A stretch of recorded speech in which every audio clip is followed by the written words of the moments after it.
ou la scène. La scène, c'est 1. Confession.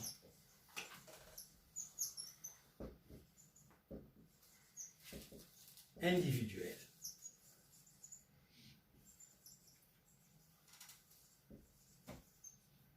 Ou collective des péchés.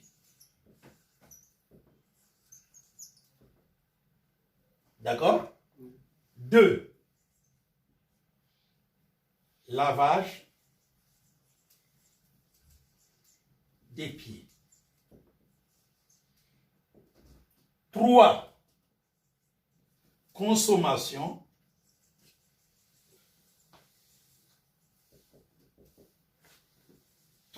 un de pain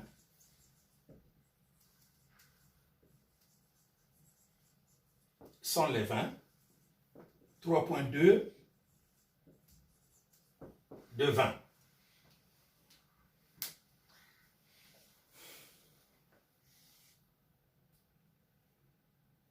Il y a des moments où j'écris de vin de raisin. C'est une tautologie toute simple.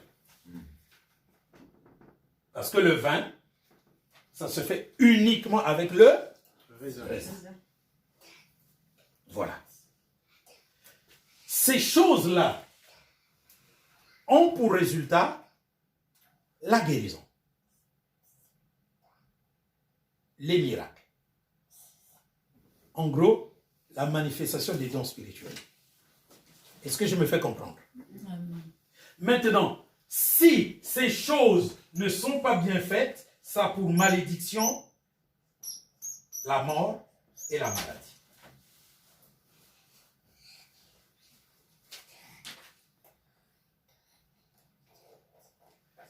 Les églises ne faisant plus ceci sont sous le coup de la malédiction. C'est pourquoi Dieu n'opère plus, parce que la scène a été profanée. Si vous voulez que dans les églises, la main du Seigneur soit comme au premier siècle, réglez ce problème-là. Et vous êtes en train de vous rendre compte que la confession de péché est la première des choses avant la scène. C'est absolument important. Si vous voulez vivre, ne gardez pas des péchés contre les gens. Et si vous connaissez c'est quoi le pardon, ça vous introduit dans le monde de la grâce. Le problème que nous avons, c'est que les gens ne connaissent pas le monde de la grâce.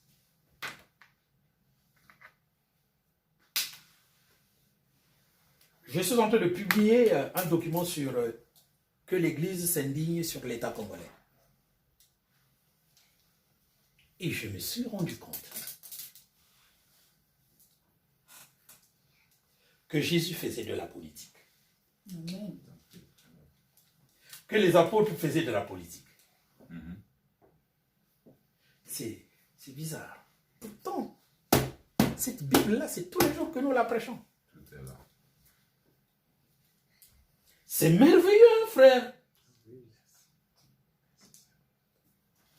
C'est merveilleux. Et pourtant, dans les églises, ils disent qu'il ne faut pas faire la politique. Oui. Exactement, dans les églises, ils disent qu'il ne faut pas faire de la politique parce qu'ils ne veulent pas entrer en confrontation avec les politiciens, sinon que les politiciens vont leur demander qu'ils donnent le fisc de la dîme qu'ils volent aux gens. Donc, ils ont fait un pacte. Vous trompez la population en leur prélevant les dîmes. Et nous, on trompe la population en prenant leur argent. Les politiques et les religieux se sont entendus. Et c'est le peuple qui est sacrifié. Et c'est ce que je suis en train de montrer. Et même ce texte qui dit « Donner à César ce qui est à César et à Dieu ce qui est à Dieu » est mal interprété. Parce que les gens pensent que donner à César ce qui est à César, c'est soit tu fais de la politique, soit tu fais le service de Dieu. Exactement. La Bible dit « Rendez à César ce qui est à César et rendez à Dieu ce qui est à Dieu. Oui. » La Bible n'a pas dit « Rendez à César ce qui est à César ou à Dieu ce qui est à Dieu. » Si c'est ou, c'est un choix. Or, c'est et. Il faut faire les deux. Obligatoirement. Et c'est ce que je suis en train de montrer. Et c'est ce qui va faire la force d'Arcamon l'an prochain. Amen. Parce qu'avec ça, je n'ai pas de problème, je n'ai injuré personne, je suis en train de faire l'œuvre de Dieu comme elle nous est recommandée. Parce qu'il y a un problème. Il y a la vraie politique et la politique corrompue. C'est ça le problème.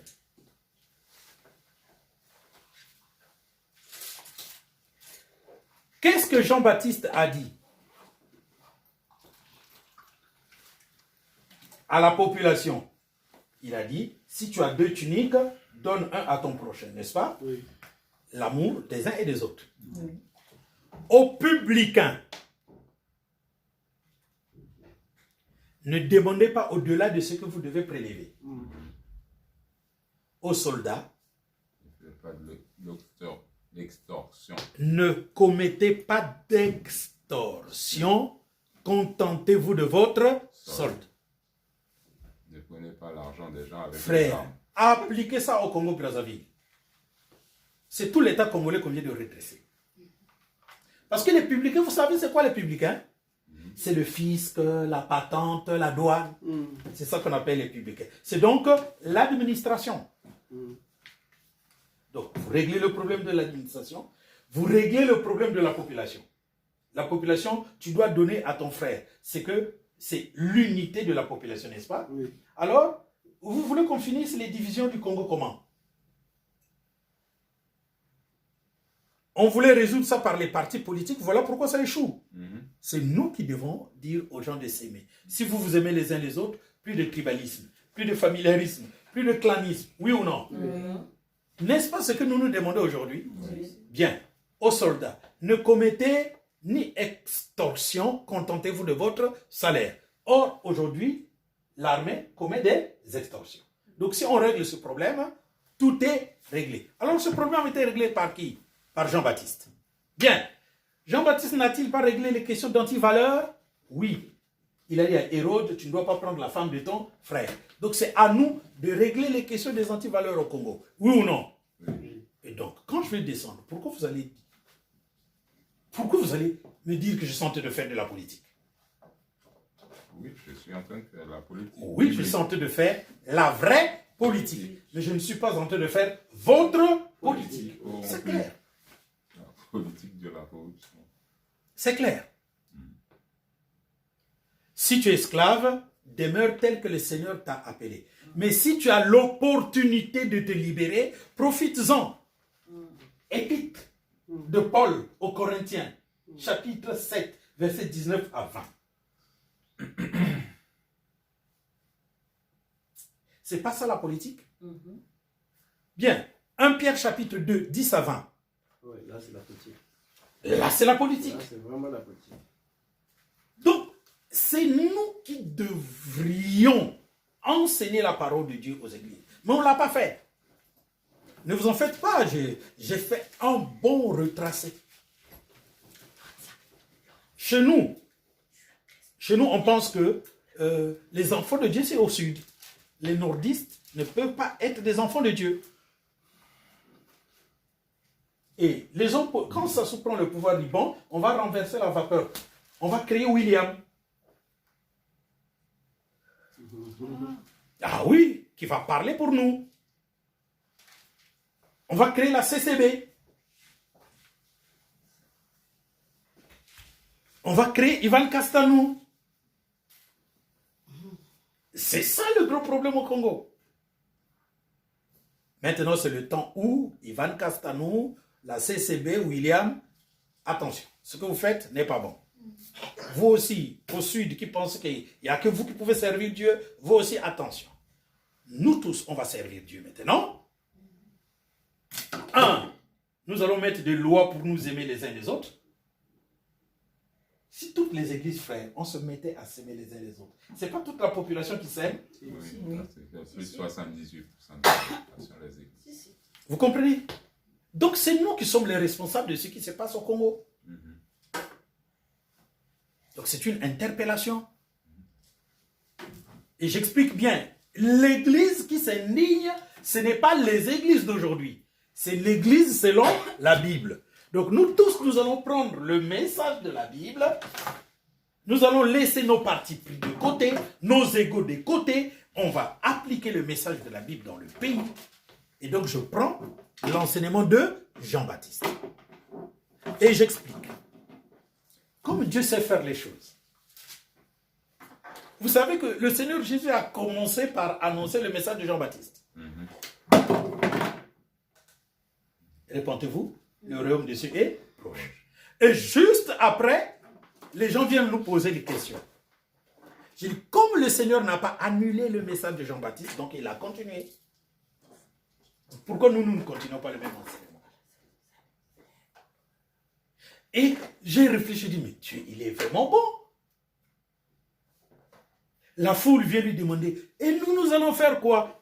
Que celui qui a 2 tuniques donne à celui qui n'en a pas. Ça veut dire quoi? Il ne nous prêche pas la bonne répartition des richesses nationales. C'est ça. Partager ce qu'on a. Trop. Et Dieu nous a suffisamment bénis avec des richesses du sol et du sous-sol. Si on partage bien, tout le monde... Donc c'est nous qui allons régler le problème au Congo. Or, je pouvais commencer par ça. Non, j'ai commencé par autre chose. Dieu sait faire les choses. Hein. Tu fais là, tu fais là, tu fais là. Et là, je suis à la fin. Si vous dites, mais pourquoi tu fais ça? Allez-y là, dans tel livre, dans tel... Non, on va régler ce problème-là. C'est pourquoi tous les gens disent, ah, mais le problème du Congo, c'est un problème spirituel. Ouais. Exactement. Et maintenant, c'est là où j'explique. Mais en fait, dites-moi, vous pensez que c'est un problème spirituel, ça veut dire on va chasser la Bible et le Coran? Non. Vous qui pensez ça, vous vous trompez. C'est un problème spirituel, donc c'est Dieu qui va intervenir? Non. Dieu n'intervient plus. C'est nous qui allons intervenir.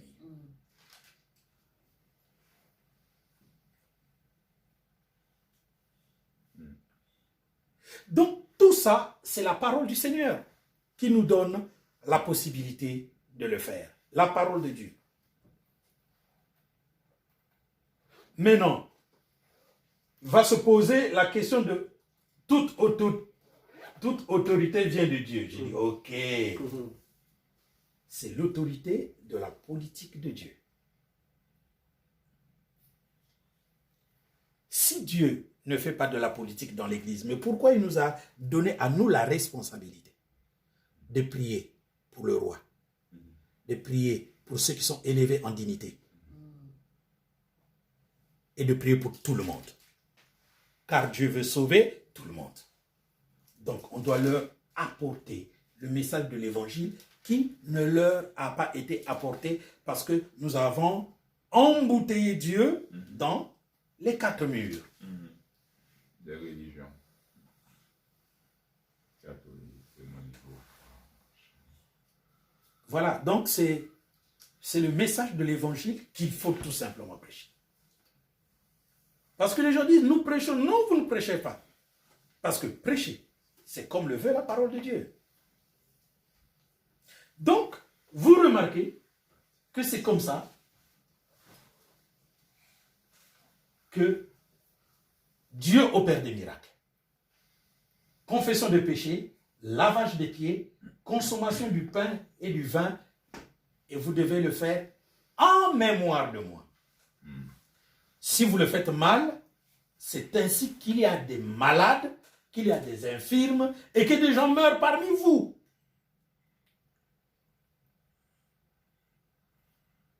Donc, on a négligé la scène. Frère, on va terminer, je sais que... On va terminer dans 1 Corinthiens. Et donc, vous avez compris la différence entre une réunion sacrée, une réunion d'assemblée sacrée et une assemblée sacrée.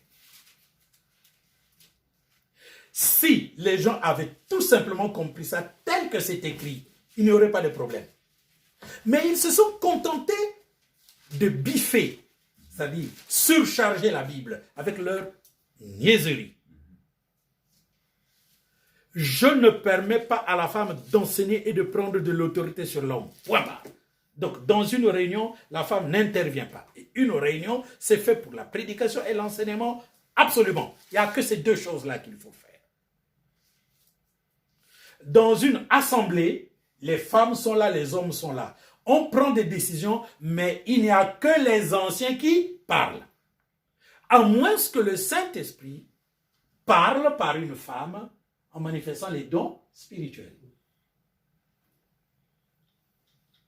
Si une femme vous apporte un cantique, vous chantez le cantique. Une révélation, vous jugez la révélation. Une prophétie, vous jugez la prophétie. C'est sur le problème que vous êtes en train de régler. Dieu peut vous répondre par une femme. Vous n'allez pas refuser ça. Mais ceux qui sont en train de parler, c'est seulement les hommes. Car il n'y a que les anciens. Et il n'y a que des hommes qui sont anciens. Mais les femmes sont là. La réunion d'assemblée, on vient pour la confession des uns et des autres. Le lavage de pieds, c'est celui qui a plus d'autorité parmi vous qui fait le lavage des pieds. Donc c'est un ancien. Et vous consommez le pain. C'est ça qui attire qu'il y ait au milieu de vous les signes, les miracles, les prodiges, les guérisons et tout ça.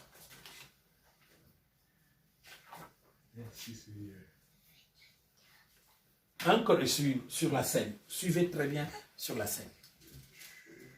C'est un prochain. 1 Corinthiens, chapitre 11, verset 17 à 34. En donnant cet avertissement, ce que je ne loue point, c'est que vous vous assemblez, non pour devenir meilleur, mais pour devenir pire. Et d'abord, C'est que vous vous assemblez. Vous voyez?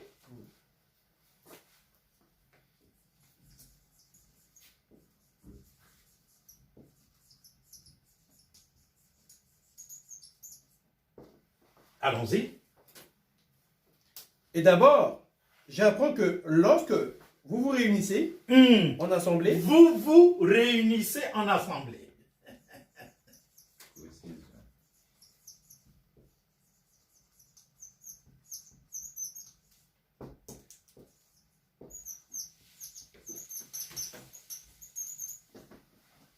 il y a parmi vous des divisions.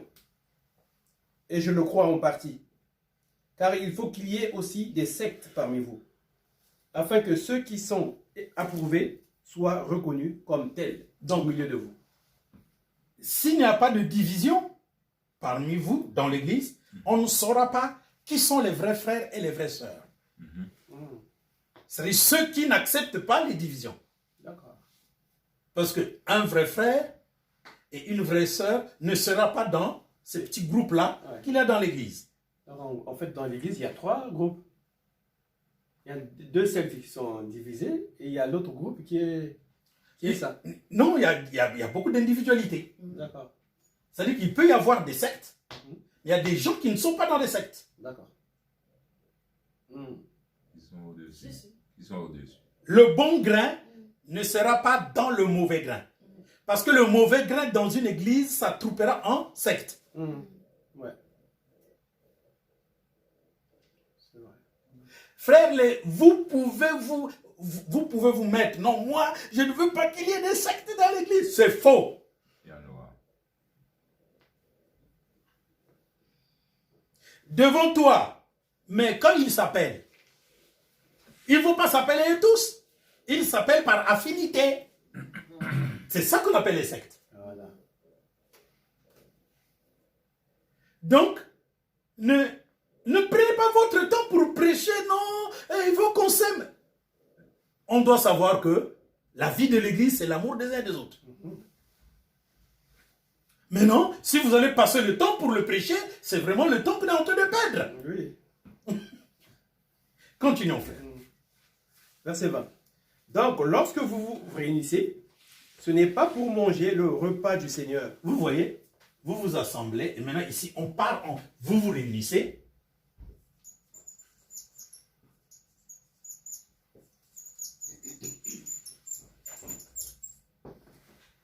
Allons-y. Car quand on se met à table, chacun commence par prendre son propre repas. Et l'un a faim, tandis que l'autre est ivre. Donc, on va prendre la scène. Non, il y a quelqu'un qui prend sa nourriture. Il commence à manger. Et conséquemment, il y a quelqu'un qui va bien manger parce qu'il en a. Il y a l'autre qui a faim parce qu'il n'a pas ou qui n'a qu'un peu. Maintenant, il va dire, mais vous n'avez pas chez vous pour manger? Verset 22. N'avez-vous pas des maisons pour y manger et boire? Voilà. Ou méprisez-vous l'église de Dieu et faites-vous honte à ceux qui n'ont rien? Vous comprenez? Que vous dirai-je? Vous louerai-je? En cela, je ne vous loue point. Car j'ai reçu du Seigneur ce que je vous ai enseigné. C'est que le Seigneur Jésus, dans la nuit où il fut livré, prit du pain. Et après avoir rendu grâce, le rompit et dit, ceci est mon corps, qui est rompu pour vous. Faites ceci en mémoire de moi. De même, après avoir soupé, il prit la coupe et dit, cette coupe est la nouvelle alliance en mon sang. Faites ceci en mémoire de moi, toutes les fois que vous en boirez. Car toutes les fois que vous mangerez ce pain et que vous buvez cette coupe, vous annoncez la mort du Seigneur jusqu'à ce qu'il vienne. C'est pourquoi celui qui mangera le pain ou boira la coupe du Seigneur indignement sera coupable envers le corps et le sang du Seigneur. Celui qui mangera indignement sera coupable. Déjà, dans l'Église catholique, c'est seulement le prêtre qui prend le pain azime et le vin, n'est-ce pas? Seulement le prêtre. C'est pas bon. Dans l'Église protestante, c'est tout le monde, mais ils prennent un biscuit. C'est pas bon.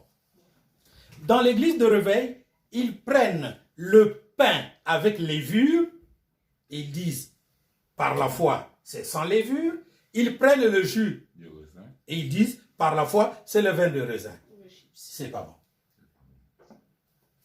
Ils sont tellement nombreux, ils ne font pas de lavement des pieds.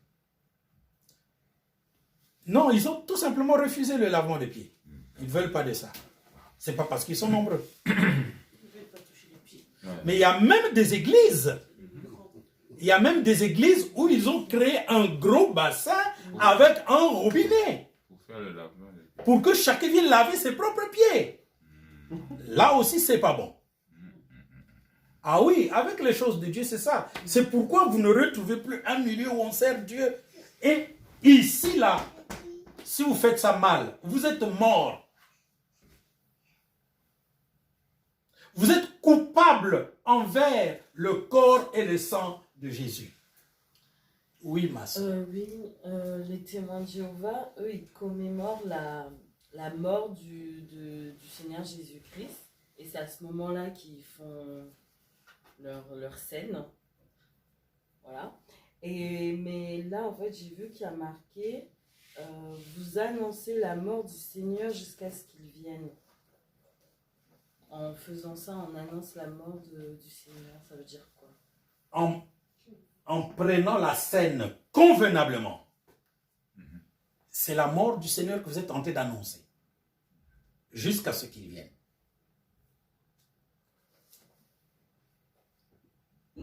Ça, c'est à l'église. La scène, on ne peut que la prendre. Dans l'église. Pourquoi tu utilises le mot église? Pourquoi? C'est parce qu'en opposition avec Israël, on annonçait l'arrivée du Messie à travers le sacerdoce, à travers les fêtes, à travers la vie d'Israël. Oui. On annonçait l'arrivée. À travers les fêtes. Oui, on annonçait l'arrivée, la première venue de Jésus. Non, la venue. La venue. De Jésus, à travers les fêtes. À travers les fêtes. Et il continue jusqu'à aujourd'hui. Eux aussi. Eux, ils continuent avec les Oui, fêtes. oui. Israël continue. Parce que pour eux, Le Messie n'est pas encore Il arrivé. n'est pas encore arrivé. Mais nous, il est arrivé, on l'a reçu, et maintenant on continue d'annoncer la venue du Seigneur. Donc pour nous, c'est la seconde venue. Et la seule fête que nous avons, nous n'en avons que deux. C'est pour ça que j'ai dit église tout à l'heure. Ah, d'accord. D'accord. J'aurais préféré que tu dises maison. D'accord. Je voulais savoir un peu sur le pain. Donc, le pain de la Sainte Seine doit être sans levure. Oui, sans levure. C'est un pain qui n'a pas de levure à l'intérieur. Juste la farine. Juste la farine. Il y a des pains comme ça où il n'y a pas de levure à l'intérieur. Vous pouvez faire ça vous seul aussi. Oui, bien sûr. Et Si ta femme sait préparer ce pain-là, eh ben c'est de celui-là dont il est question. Conséquemment, j'achète le pain chez les Libanais. Parce que le pain qu'il fait, il n'y a pas de levure. Attends, tu vas parler. Malheureusement, tu vas entendre. Donc nous, on va prendre le pain des Arabes. Donc tu vois, les gens dans les églises sont tellement... Non, ils sont tellement ignorants que... Non, ça fait mal. Oui, ça fait très mal. Oublions que cet arabe-là, c'est Dieu qui l'a fait. Et puis c'est le pain qui nous intéresse, c'est pas une Il histoire d'arabe. te fait le pain sans levure. Selon la Comme parole. Dieu le veut. Mais prends-le. Oh non, c'est le pain des Arabes. Donc le fanatisme. Mais quoi, l'arabe est ton ennemi? C'est ça que les gens ne comprennent pas. Moi, à Brazzaville, le pain, je l'achetais à la mandarine. Ouais, chez les Libanais. Chez les Libanais. Parce que ça n'a pas de levure. Donc, vous prenez un pain qui n'a pas de levure. Et vous prenez le vin. Le vrai, avec l'alcool là. Le vin. Le vin est toujours Le vin, vrai, il y a toujours parce l'alcool. qu'il y en a des gens qui font des vins doux, des vins... Non, ça n'existe pas, frère. C'est aujourd'hui, écoutez, aujourd'hui les gens ont fait des progrès dans la technologie. Vous pouvez avoir de la bière sans alcool. N'est-ce pas? Donc vous pouvez avoir du vin sans alcool. Ils ont fait des progrès dans la technologie. Mais en fait, c'est du jus avec le goût du vin. C'est des ingrédients du vin et des ingrédients de la bière. Tu bois, c'est comme si c'est de la bière, mais il n'y a pas d'alcool. Mais au premier siècle, ça n'existait pas. Normalement, il y a toujours, quand on fermente les raisins, ça donne toujours De l'alcool. de l'alcool. Mais parce que effectivement, c'est ça. Et c'est important. Jésus trouve que c'est important pour notre spiritualité. C'est important. Le problème, c'est que les gens disent, Dieu a interdit de prendre le vin. Dieu n'a jamais interdit de prendre le vin. Dieu a interdit de s'enivrer de vin. Maintenant, les gens disent, oui, mais il n'y a pas une mesurette pour connaître la dose qui va enivrer quelqu'un. Mais attendez. Mais quand tu manges, est-ce qu'il y a une mesurette? Il y a une mesure. Ah, merci frère. Merci frère. Merci. Tu connais la limite de ton ventre. Et voilà. Est-ce qu'il y a une mesurette pour la nourriture que nous mangeons? Non. Donc il est écrit qu'il ne faut pas abuser de la table. De la nourriture.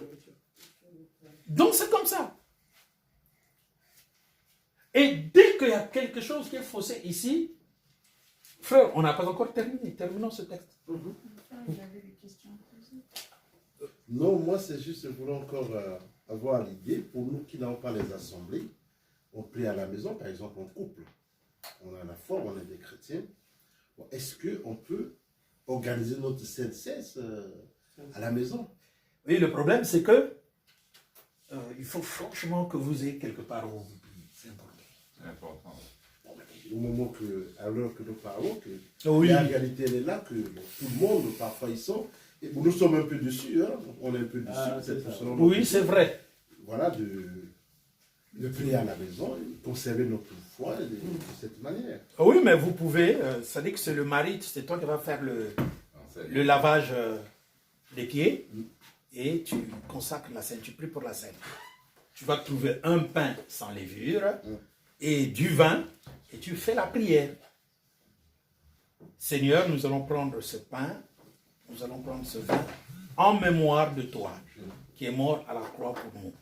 Au nom de Jésus-Christ de Nazareth. Amen. Amen, vous prenez. Mais obligatoirement, il faut que vous fassiez la confession de péché. Parce que vous n'êtes que deux, monsieur, madame, faites la confession de péché. Vous deux. Maintenant, si toi tu as fait des péchés aux gens, tu ne viens pas confesser ça devant ta femme. Hein. Si elle a fait des péchés aux gens, elle ne vient pas confesser devant toi. Elle doit aller confesser là-bas. Mais ce jour-là, c'est la confession pour vous deux que vous faites. Si tu as un grief vis-à-vis de ta femme, vous vous demandez pardon. S'il n'y en a pas, eh bien, il n'y en a pas. Vous n'allez pas fabriquer des péchés. Ah oui, parce que c'est pas parce qu'on a dit confession de péché. Si tu reconnais que tu n'as pas de péché contre quelqu'un, en ce jour-là, tu ne vas pas confesser devant Dieu des péchés que tu n'as pas fait. Et surtout, cette scène, c'est une élimination aussi pour nous. Ou bien quelque chose pour nous contrôler aussi. Parce que entre deux scènes, tu dois savoir si tu as flanché dans le péché ou pas. Et comme eux, ils avaient ça de temps en temps, donc ils avaient un contrôle assidu sur leur vie spirituelle. Un regard sur leur vie spirituelle. Donc tout ça, c'est fait pour qu'on soit dans l'ambiance de la foi. C'est comme ça. Donc oui, hein, en attendant, franchement... c'est terrible ce qui se passe dehors. Ce qui se passe dehors, c'est vraiment terrible. Et parce que la mort est légifiée. Mais terminons un peu, frère. Vas-y. Verset 28. Merci. Chacun donc s'éprouve soi-même, et quand il mange du pain et boive de la coupe. Car celui qui mange et boit, sans discerner le corps du Seigneur, mange et boit un jugement contre lui-même. Tu comprends? C'est ça. Donc, quand vous allez manger le pain ou boire le vin, il faut que ça soit fait. C'est ce qu'on a appelé, il faut se discerner soi-même. Il faut s'éprouver soi-même. Il faut se regarder spirituellement. Si tu as des péchés contre toi-même, demande pardon à Dieu. Si tu as des péchés contre un frère qui va monter à la même table, demandez-vous pardon. C'est-à-dire que retirez-vous dans un coin, parlez, demandez-vous pardon là, avant de monter à la table. Donc l'église, quand elle se réunissait, on doit attendre les autres parce que on partagera le pain à la fois, on va boire le vin à la fois, mais si parmi nous qui allons être là, il y a des gens qui ont des péchés les uns les autres, ils doivent se demander pardon avant de monter à table.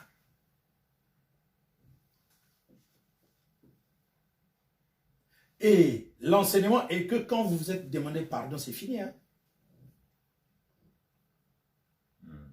Maintenant, je vais profiter. Je demande le pardon à mon frère. Cela ne veut pas dire que ce que je lui ai fait de mal, je l'ai oublié. Hein? Parce que le souvenir, on ne l'oublie pas. Il est toujours là. Et j'ai demandé pardon, donc c'est fini. Il m'a pardonné, on s'est pardonné, c'est fini. Mais la chose, elle est toujours dans notre souvenir. Ne pensez pas que ça disparaît. Parce qu'il y a des gens qui vous enseignent que ça peut disparaître. Non. Ça, c'est une fausse spiritualité.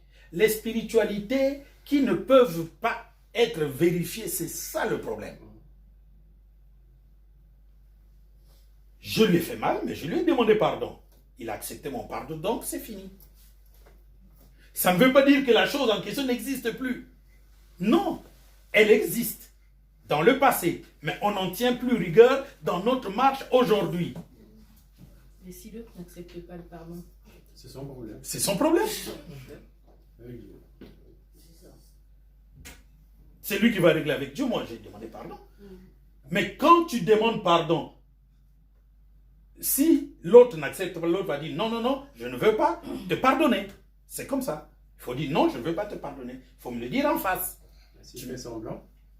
S'il fait semblant, c'est dangereux. S'il fait semblant, tu as trompé Dieu.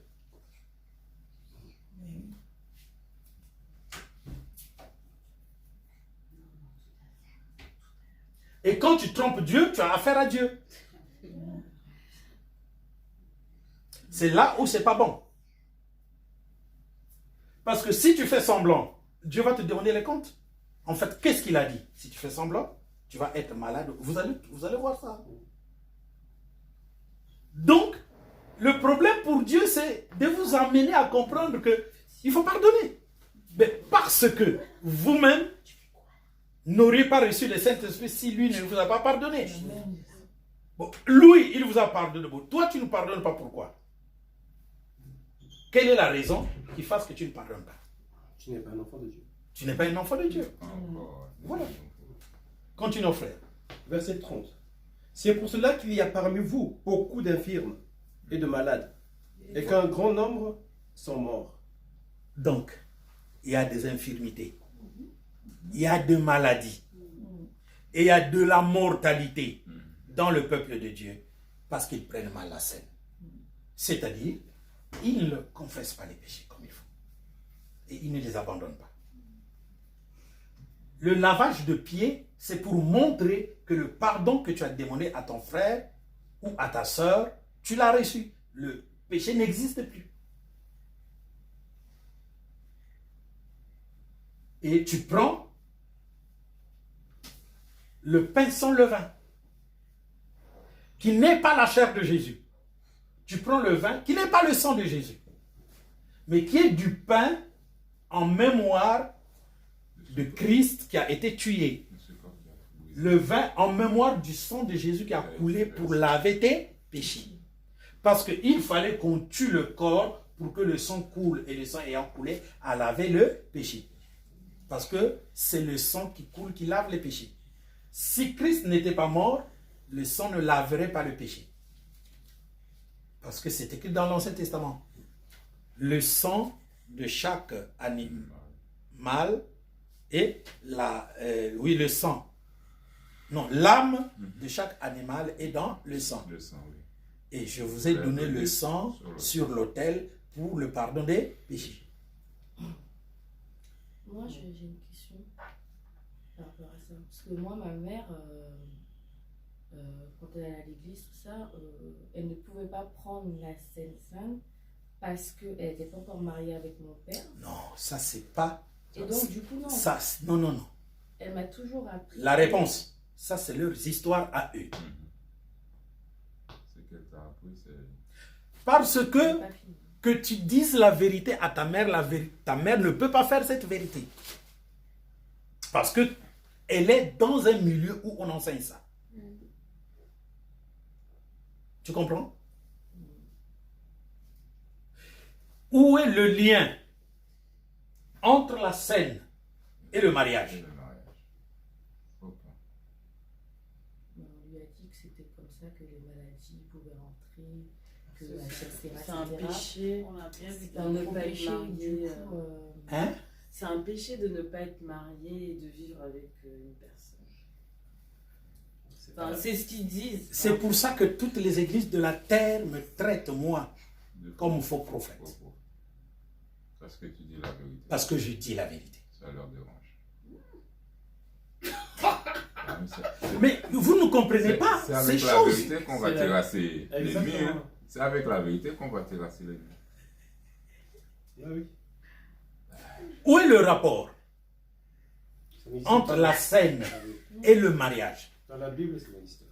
Oui, mais c'est là pour dire que en fait, il parle de ça, mais toute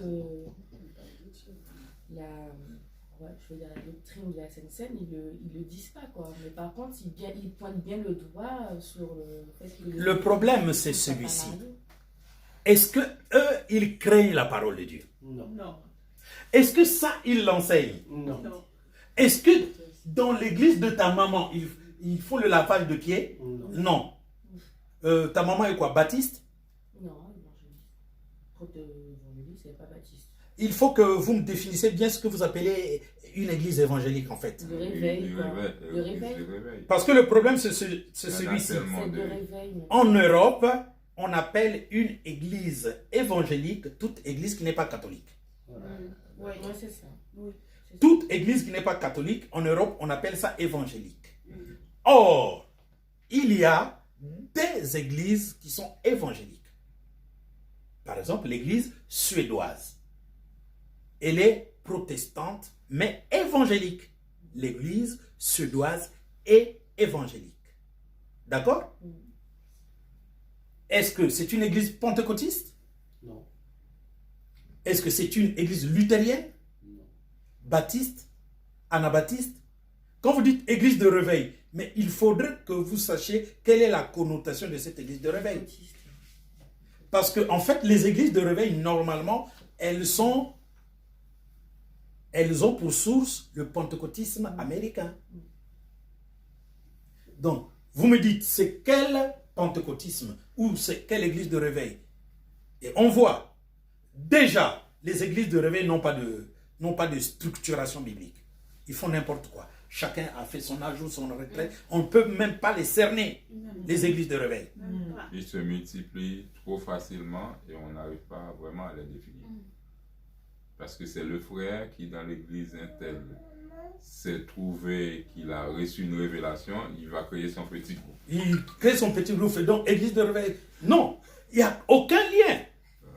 Aucun lien ici. Et puis, quand on dit que parce que ta maman n'est pas mariée avec ton papa, voilà pourquoi elle n'avait pas le droit de prendre la scène. Quel est le texte de la Bible qu'il a dit?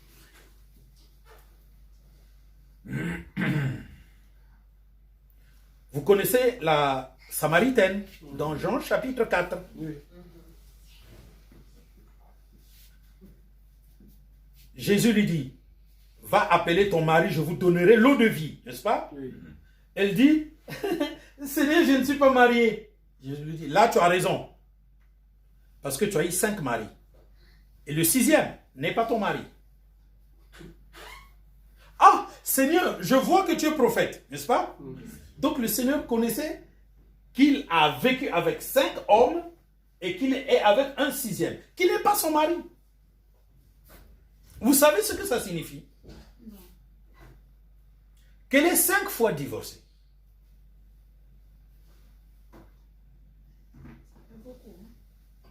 Elle est 5 fois divorcée. Et donc, à cette époque-là, tu es divorcé. Tu ne dois plus te remarier. Mais tu peux prendre un mari. C'est-à-dire que tu ne vas pas aller te présenter devant le souverain sacrificateur. Non. Parce que tu viens de divorcer. Si tu veux te réconcilier, tu te réconcilies avec le premier. Mais si ce n'est pas possible, eh bien, tu restes comme ça. Maintenant, nous avons ici le cas d'une femme qui n'est pas restée comme ça, qui a pris un 2e. Ça n'a pas marché. Un 3e. Ça n'a pas marché. Un 4e. Ça n'a pas marché. Un 5e. Ça n'a pas marché. Un 6e. Jésus lui dit, va appeler ton mari. Elle dit, non, ce n'est pas mon mari. Jésus dit, c'est normal. Parce que tu en as eu 5. Donc, je connais tout ça. Mais moi, je te dis, va l'appeler lui. Voilà. Et je vais te donner à toi et à lui la vie éternelle. Amen.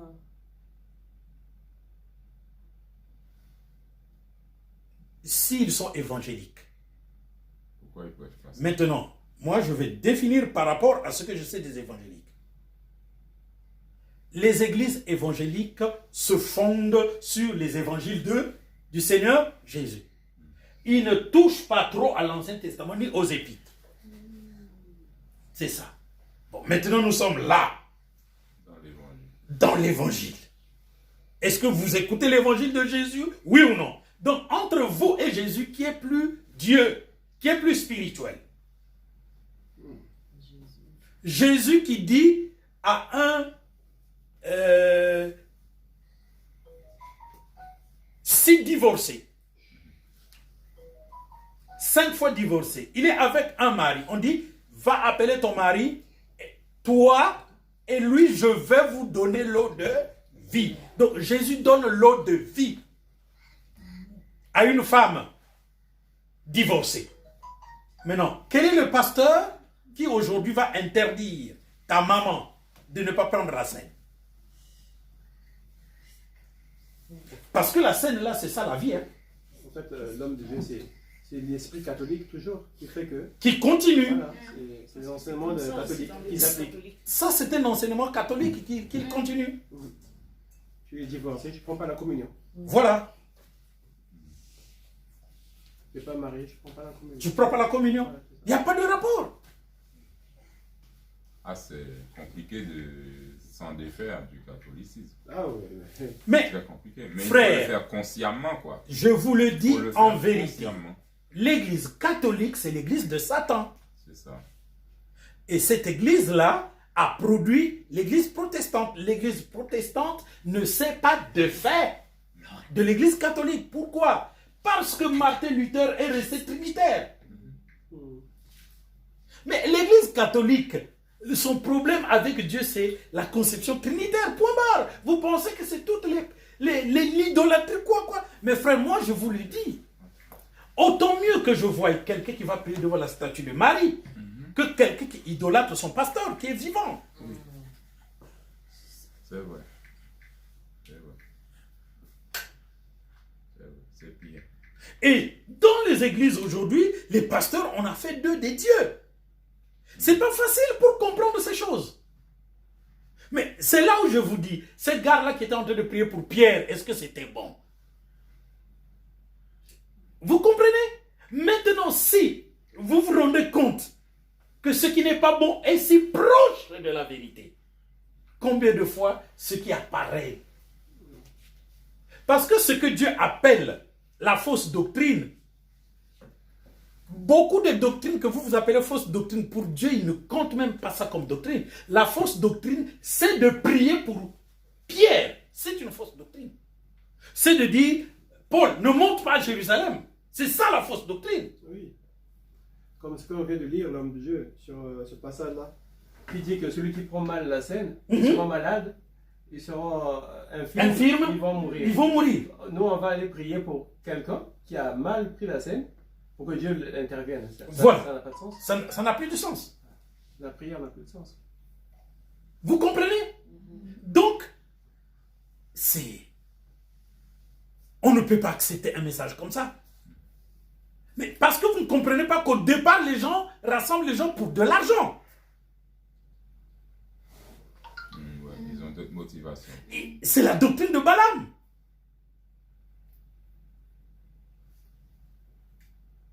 Mais il n'y a pas que la doctrine de Balaam, il y a aussi la doctrine de Caïn. Parce que finalement, il faut qu'on vous dise la vérité. Si vous n'aimez que les gens de votre église, mais vous n'aimez pas les autres. C'est de la mort.